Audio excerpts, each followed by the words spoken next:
Students, welcome to my channel. तो आज की वीडियो में हम आपके प्राचीन इतिहास के क्रम में मौर्य साम्राज्य को पढ़ने वाले हैं।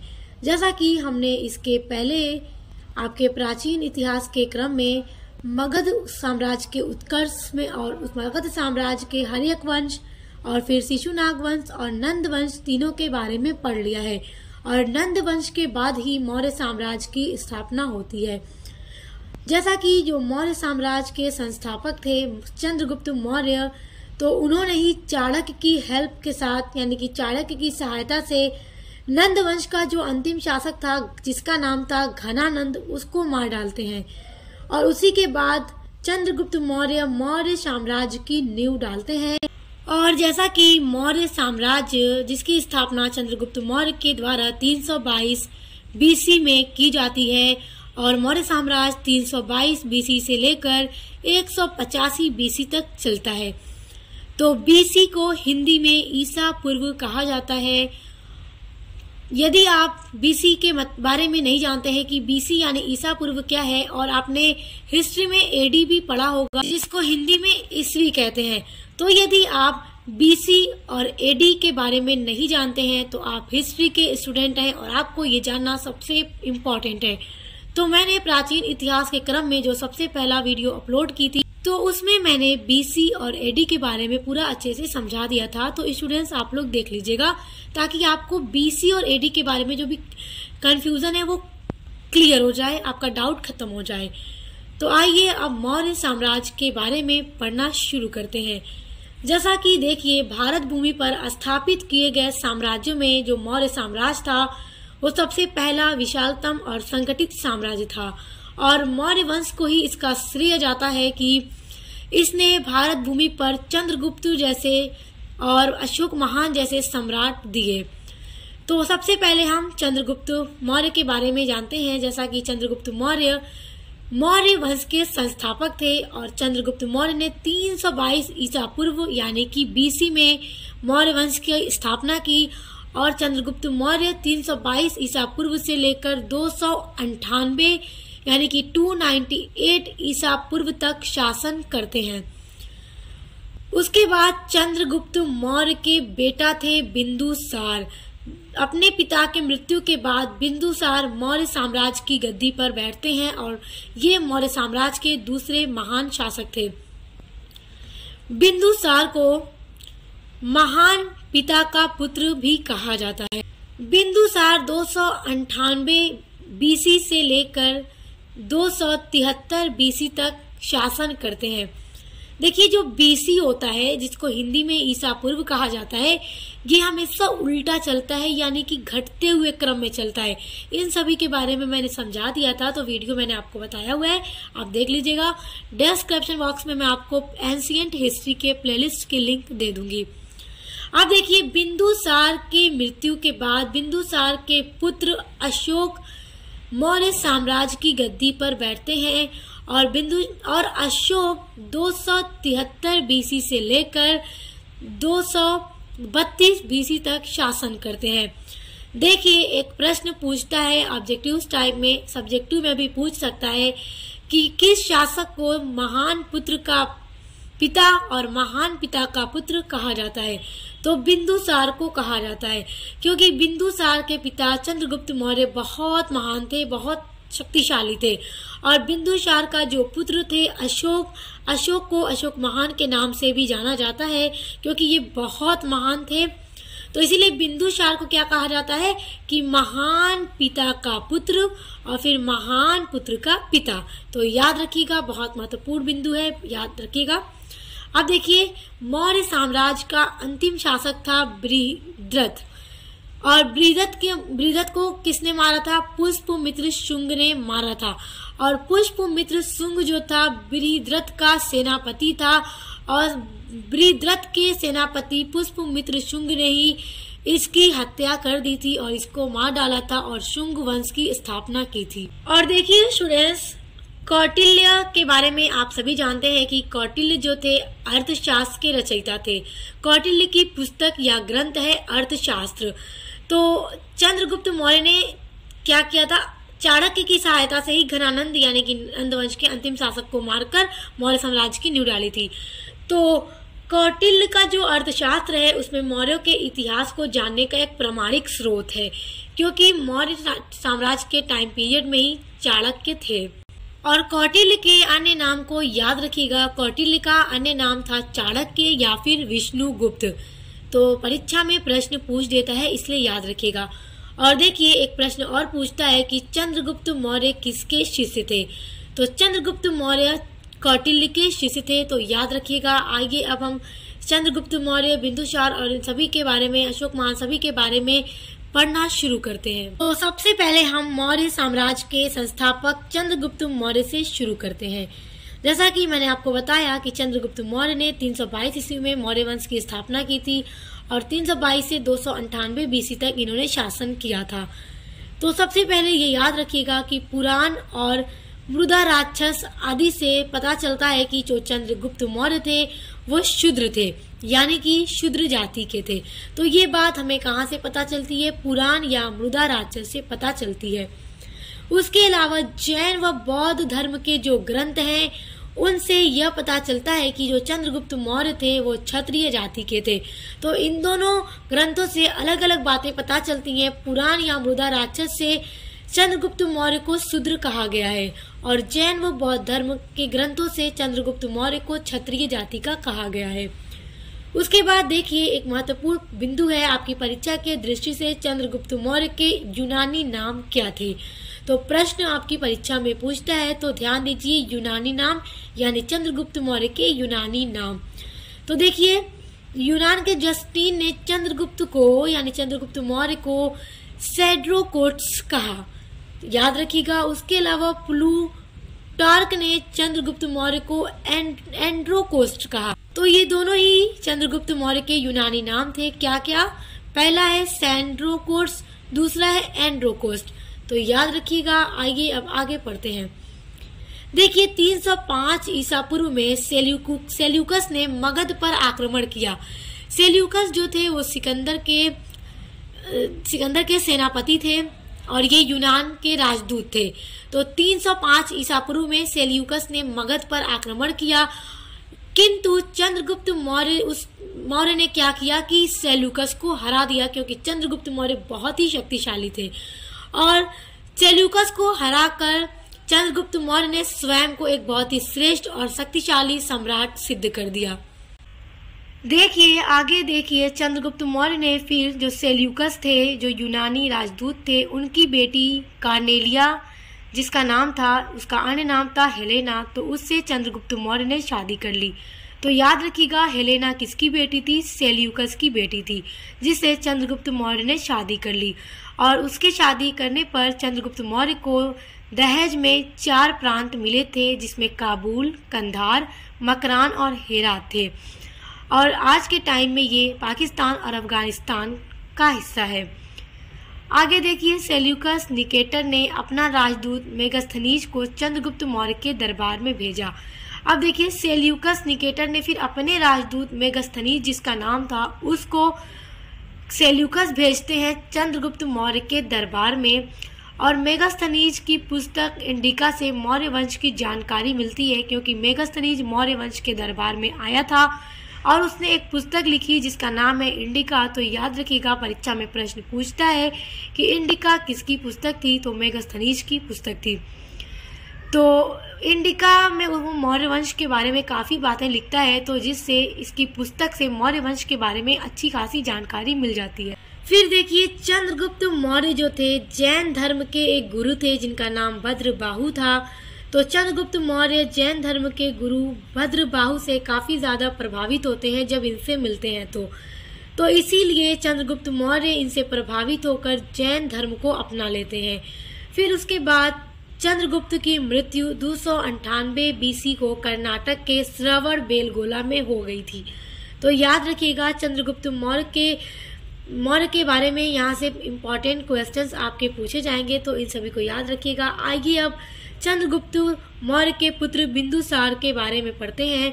बिंदुसार ने 298 बीसी से लेकर 273 बीसी तक शासन किया। जैसा कि बिंदुसार के पिता चंद्रगुप्त मौर्य की मृत्यु 298 BC में हुई थी।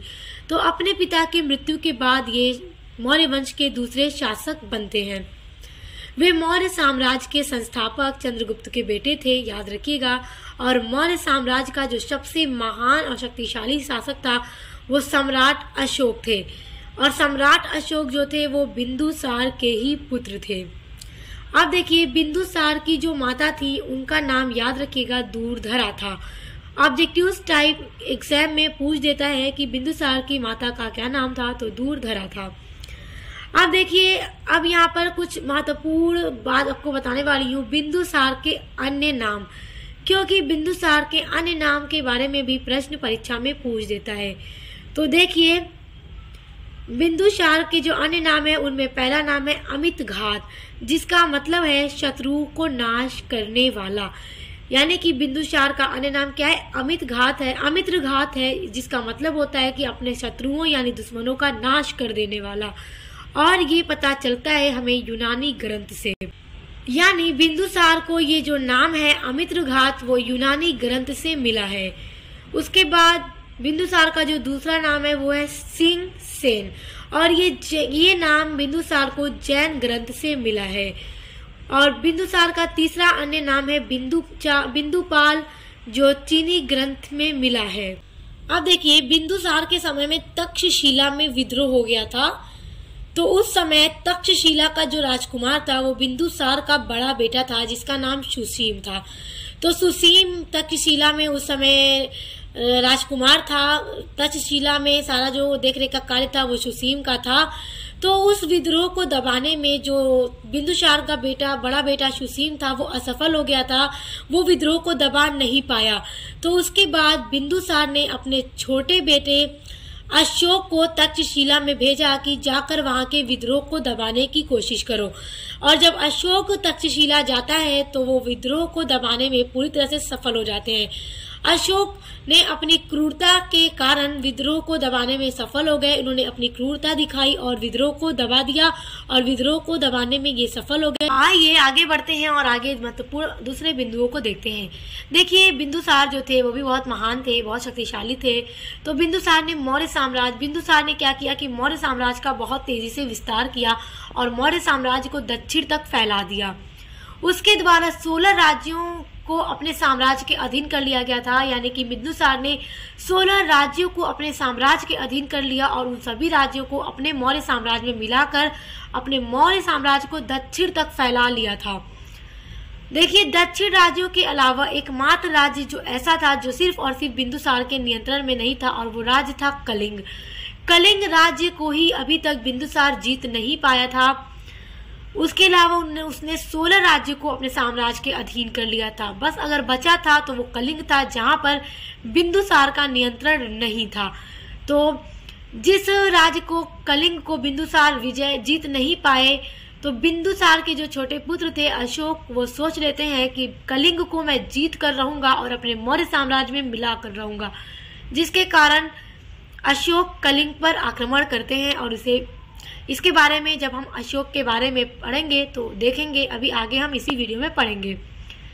अब आगे देखिए, बिंदुसार की मृत्यु के बाद अशोक मगध के सिंहासन पर बैठते हैं। अपने पिता की मृत्यु के बाद, यानी कि अशोक के पिता कौन थे, बिंदुसार। तो अपने पिता की मृत्यु के बाद अशोक मगध साम्राज्य के सिंहासन पर बैठते हैं। आगे देखिए, एंटियोकस प्रथम सीरिया का शासक था। इसने डाइमेकस नामक व्यक्ति को राजदूत बनाकर बिंदुसार के दरबार में भेजता है। तो बिंदुसार के दरबार में जब डाइमेकस आता है राजदूत बनकर, तो बिंदुसार उससे पूछता है कि तुम्हारे यहाँ क्या क्या चीजें मशहूर है, फेमस है। तो डाइमेकस बताता है कि हमारे यहाँ अंजीर, मीठी शराब और यूनानी दार्शनिक बहुत फेमस हैं। तो बिंदुसार उनसे उन तीनों चीजों की मांग करते हैं कि मुझे वो तीनों चीजें लाकर दो। तो अंजीर, मीठी शराब तथा यूनानी दार्शनिक, वो तीनों चीजों को मांगते हैं। तो जो सीरिया शासक था एंटियोकस, उसने 2 वस्तुएं जिसमें मीठी शराब तथा अंजीर तो भिजवा दिया, परंतु यूनानी दार्शनिक की मांग को ठुकरा दिया। और उन्होंने क्यों ठुकरा दिया? क्योंकि एंटियोकस ने कहा कि दार्शनिक कोई क्रय विक्रय की वस्तु नहीं है। जो क्रय विक्रय की वस्तु थी मीठी शराब और अंजीर, तो उसने भिजवा दिया बिंदुसार के लिए और दार्शनिक की मांग को ठुकरा दिया कि दार्शनिक कोई क्रय विक्रय यानी खरीदने बेचने की वस्तु नहीं है। अब पढ़ेंगे हम बिंदुसार के बेटे अशोक महान के बारे में। तो बिंदुसार की मृत्यु के बाद अशोक अपने पिता की जगह शासन करने के लिए बैठते हैं मगध के सिंहासन पर और 273 बीसी से लेकर 232 बीसी तक अशोक शासन करते हैं। देखिए, प्रियदर्शी के नाम से विख्यात यानी कि प्रियदर्शी के नाम से फेमस अशोक महान बिंदुसार का पुत्र एवं चंद्रगुप्त मौर्य का पौत्र था, यानी कि चंद्रगुप्त मौर्य का पोता था। अशोक की मां का नाम था शुभद्रांगी, तो याद रखिएगा परीक्षा की दृष्टि से महत्वपूर्ण है।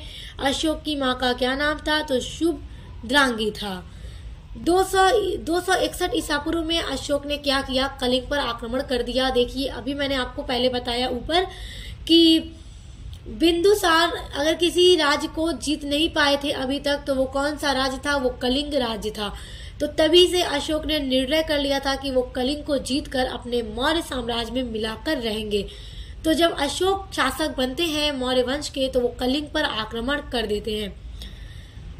तो कलिंग पर आक्रमण करते हैं और कलिंग को जीत भी लेते हैं, क्योंकि अशोक बहुत ही शक्तिशाली थे, इसलिए वो कलिंग को जीत लेते हैं।